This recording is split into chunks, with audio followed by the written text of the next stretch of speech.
M&A is not, as I often say, it's not for the faint of heart. You have to have a very purposeful strategy, whether you think you're a buyer or whether you think you're going to be a seller. Certainly, I do agree that, depending on what your objectives are, the right partner could be absolutely helpful with that to get scale, true scale over time, that there is data that shows that that comes with your ability to get to a certain size and get that muscle built, if you will.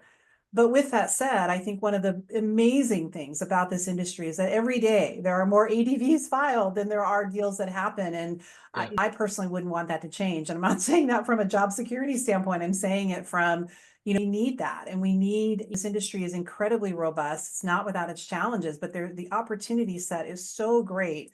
And I do think that it is possible to have a wildly successful business without dipping your toe necessarily into that traditional M&A, if you will. And so we voice that, we talk about that. We're doing an internal succession workshop at our conference, and we're going to have the folks who feel differently about that in the other room so we can talk with them about that. So at the end of the day, there's room at the table, and you just touched on this. It's both a blessing and a curse that there are so many options out there now.